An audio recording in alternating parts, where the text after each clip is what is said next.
Franchement, il y en a des choses à dire concernant ce match entre l'Olympique de Marseille et Reims. Il y a même beaucoup trop de choses à dire. En tout cas, on va débriefer tout ce qui s'est passé et je suis en colère. Je suis en colère par rapport à certains éléments, notamment ces sifflets contre Eli Wahi. On sait qu'il n'a pas eu son meilleur match, mais qu'est-ce qui justifie de siffler un joueur qui joue juste son premier match avec l'Olympique de Marseille? Absolument rien ne justifie cela. D'autant plus que le joueur a été et représente un gros investissement pour le club, 30 millions d'euros. Il faut lui laisser du temps. Et je ne comprends pas exactement la réaction ainsi que les invectives des supporters marseillais envers un joueur qui porte vos couleurs, qui vient tout juste d'arriver. Mais donnez-lui une chance, donnez-lui du temps, donnez-lui de l'amour. Et si vous lui donnez exactement ces éléments-là, il va vous le rendre à un moment donné. J'ai joué attaquant à un moment donné. Peut-être pas au même niveau professionnel où ce que ces joueurs sont en train d'évoluer. Je n'ai pas forcément les mêmes salaires que ces joueurs-là ont. Mais qu'est-ce qui justifie des sifflets de cette nature-là envers un joueur qui évolue juste pour son premier match au stade Vélodrome? Qu'est-ce que vous comptez accomplir? Arrêtez la vidéo. Si éventuellement vous êtes supporter marseillais, arrêtez-vous. Arrêtez, mettez en pause cette vidéo. Si vous avez pensé à siffler Eli Wahi, expliquez-moi en commentaire pourquoi vous avez sifflé Eli Wahi. Et une conversation construite. En tout cas, bonsoir la team. Merci beaucoup d'être toujours de plus en plus nombreux à suivre la chaîne. Aujourd'hui, on va se faire débrief de quoi? Du match entre Reims et l'Olympique de Marseille, plutôt l'Olympique de Marseille face à Reims, car le match est joué à domicile au stade Vélodrome et il y a beaucoup de choses à dire. Notamment, cette équipe de l'Olympique de Marseille aurait dû remporter cette victoire et aurait dû remporter cette victoire haut la main. Qu'est-ce qui s'est passé? Quand on regarde un peu les compositions d'équipe, on va se pencher exactement un peu sur l'aspect composition d'équipe. Quand on regarde un peu les compositions d'équipe, on voit que cette Olympique de Marseille s'est présenté en 4-2-3-1 face à un 4-3-3 du côté de Reims. Au but, il y avait Rouli, tout fraîchement débarqué et qui jouait son deuxième match avec le groupe. Merlin qui évolue sur le couloir gauche.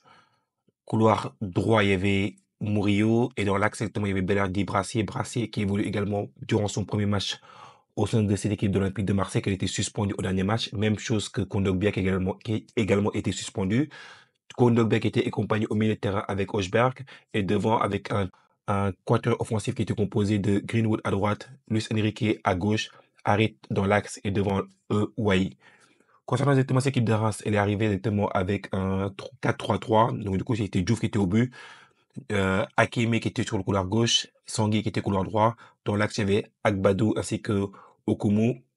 Milieu de terrain à 3 avec Fofana, Atangana ainsi que Munetsi. Et devant eux, il y avait Nakamura ainsi que Diakité ainsi que Ito. Donc, du coup, franchement, c'est une composition qui était une composition assez classique du côté de Reims, ainsi qu'une composition qu'on estime être pour l'instant le 11 de départ pour l'Olympique de Marseille. En tout cas, moi, j'aimerais dire bravo à cette équipe de Reims parce que cette équipe de Reims, elle est venue sans peur. Elle est venue exactement avec... au début, il y avait une certaine inquiétude par rapport à cette équipe de l'Olympique de Marseille parce que ils étaient inquiets par rapport à la compétence et à la capacité de l'Olympique de Marseille à bien jouer. Pourquoi que cette équipe de Reims avait eu beaucoup de mal aussi à se positionner sur le terrain. Et il y avait un peu de la frilosité ainsi que de la peur par rapport à l'atmosphère qu'il y avait exactement dans ce stade Vélodrome. Mais bravo à cette équipe de Reims qui a su exactement jouer au football et faire mal à cette équipe de Marseille, notamment sur le point de vue défensif. Quand je regarde un peu cette performance de la part de l'Olympique de Marseille, moi, ce que je vois un peu par rapport à l'OM, je vois une assise défensive qui reste encore à travailler. Il y a également des automatismes qu'il va falloir également travailler, notamment la manière dont le gardien est capable de communiquer avec ses défenseurs. Notamment également cette charnière défensive qui est composée de Balerdi ainsi que Brassier. Il faut du temps, un peu de temps pour qu'ils puissent éventuellement avoir une certaine assise défensive, une certaine fluidité dans la communication, des automatismes qui sont à développer. Et c'est pour ça que je ne suis pas inquiet pour cette Olympique de Marseille. Peut-être que à l'avenir, j'aurais peut-être tort. Mais moi, je vous dis, à cet instant présent, je ne suis pas inquiet pour cette équipe de l'Olympique de Marseille parce que tout vient que de commencer actuellement. On joue que de la deuxième journée et on sait que parfois les supporters de l'Olympique de Marseille, comme les supporters du Paris Saint-Germain, sont parfois un peu trop passionnés et ont tendance bien souvent à être un peu trop dans l'excès en matière de la critique. Quand on regarde un peu aussi, moi, ce que j'ai aimé, ce qui m'a intéressé durant ce match-là, c'est que j'ai aimé exactement la performance de Højbjerg. Højbjerg, exactement, je vous avais dit dans les vidéos d'avant-match que je lui ai fait précédemment qu'il allait apporter quelque chose à cette équipe de l'Olympique de Marseille. Et il a apporté ce soir beaucoup à cette équipe de l'Olympique de Marseille, notamment de par ses tirs lointains. Vous avez vu, je vous avais dit que je l'avais suivi du côté de Tottenham. Franchement, parce que moi, je suis beaucoup la première ligue également. Et je vous avais dit que c'est un joueur qui est agressif sur le porteur de balle, qui a également cette capacité à tirer de manière qui a des très bons tirs de loin et de par ses tirs de loin, il crée également beaucoup de dangers et d'incertitudes pour l'adversaire. Et vous avez vu qu'à plusieurs reprises, le gardien Diouf a relâché le ballon et l'a repoussé et ça crée des opportunités pour Wai pour pouvoir éventuellement inscrire un but. C'était 14e minute où est-ce que Højbjerg exactement fait une frappe lointaine que repousse exactement Diouf. Ensuite, il y a la 25e minute, il y a Quentin Merlin son couloir gauche qui centre et sur ce centre magnifique, but exactement de la part de Harry. Harry qui fait exactement un début de saison assez impressionnant. Et je pense que c'est là l'une des raisons pour lesquelles il est conforté par De Zerbi en tant que le numéro 10 de cette équipe, le meneur des jeux de cette équipe. Après, 31 minutes, Højbjerg encore frappe tentative lointaine qui est repoussée par Diouf. Diouf qui ne peut pas capter la balle qu'il a repoussée exactement sur Eliwahi. Eliwahi qui l'a mis malheureusement juste au-dessus. On se demande exactement comment est-ce qu'il l'a mis au-dessus. Mais ça arrive. Parce que quand vous commencez un match et que vous perdez en confiance, ça se moi, comme j'ai évolué attaquant, peut-être pas à ce niveau-là, comme j'ai dit en introduction, mais c'est quand même quand vous êtes en perte de confiance, vous avez tendance éventuellement à tout faire très, très mal parce que vous gardez exactement l'action précédente exactement en tête. Et comment est-ce que vous pouvez aider les voyez à sentir beaucoup mieux, c'est en l'encourageant, non pas exactement en étant là à le siffler, en le mettant exactement la tête dans le sac. Ce n'est pas exactement comme ça que vous allez aider vos attaquants afin de pouvoir donner exactement le meilleur d'eux-mêmes. Donc du coup, après, quand je regarde un peu qu'est-ce qui s'est passé dans le déroulé de ce match-là, il a eu également d'autres opportunités, Eli Wahi, notamment exactement sur cette frappe à la 44e minute sur le gardien, Diouf. Donc du coup, c'était un face-à-face, mais on s'attendait à ce qu'il la mette au fond, mais malheureusement, exactement, il ne réussit pas à la mettre au fond. Puis après, il arrive exactement à la 45e minute, plus 2 minutes de temps additionnel. Greenwood, franchement, quel joueur. Il est fabuleux, il est extraordinaire. Si vous avez fait une vidéo pour dire que Mason Greenwood arrivant à l'Olympique de Marseille, pour moi, c'était un coup à la De Zerbi. C'était pas un coup exactement direction sportive, c'était un coup à la De Zerbi. Parce que De Zerbi, en signant à l'Olympique de Marseille, il a un pouvoir d'attraction. Donc, du coup, ce joueur, franchement, il a une habilité technique, tactique, une intelligence, ses passements de jambes, c'est fabuleux. Franchement, il met une franchement magnifique sa frappe. Et là, Wai qui, qui met une frappe et qui s'est sauvé exactement sur la ligne. Franchement, tu vois, c'est l'attaquant qui est en perte de confiance, qui n'a pas forcément confiance en lui. Donc, du coup, il la frappe, mais pas vraiment sans vraiment la frapper. Et donc, du coup, la balle, exactement, elle est sauvée exactement par le défenseur sur sa ligne. Après, il y a retour des vestiaires, 51e minute, il y a Hakme qui égalise.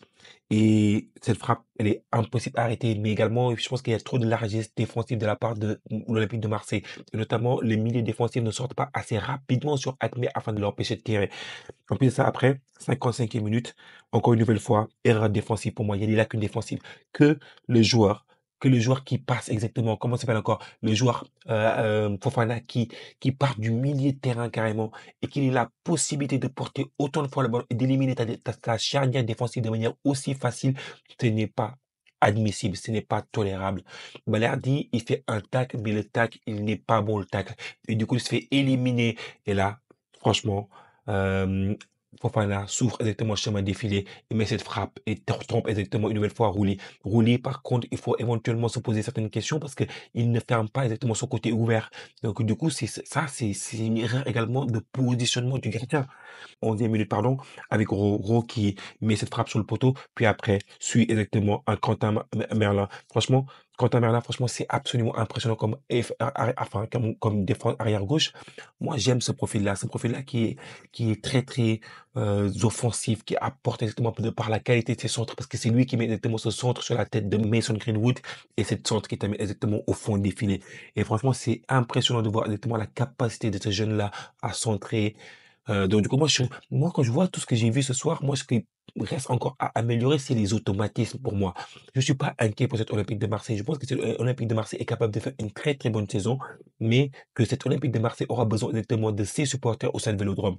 Donc du coup, il faudra être présent et ne pas être absolument dans la critique. Il faut être dans le support, dans le soutien, notamment exactement à votre équipe, à vos supports, enfin à vos joueurs, à Eliwayi. Et c'est comme ça que vous poussez exactement le joueur à être meilleur et non pas exactement en le sifflant dès sa première journée. Donc, du coup, moi, je trouve que c'était intolérable, c'était incompréhensible et ça m'a mis exactement un peu de frustration parce que je pense que cette équipe de l'Olympique de Marseille a tous les atouts afin de réaliser une très, très bonne saison.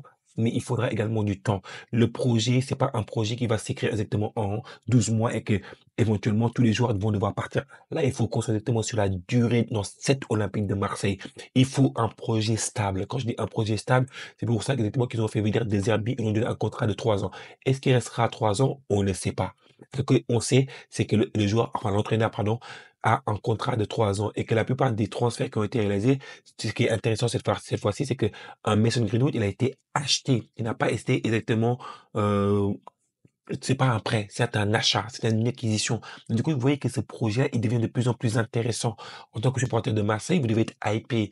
Vous devez laisser un peu du temps pour cette équipe pour qu'elle puisse se construire et ne pas être automatiquement dans la critique parce que éventuellement il y a un match qui est raté par-ci par-là. Et moi, je trouvais ça, c'était incompréhensible. Vous êtes trop, peut-être que c'est bien d'être exigeant, mais par contre, il ne faut pas être pourri et gâté.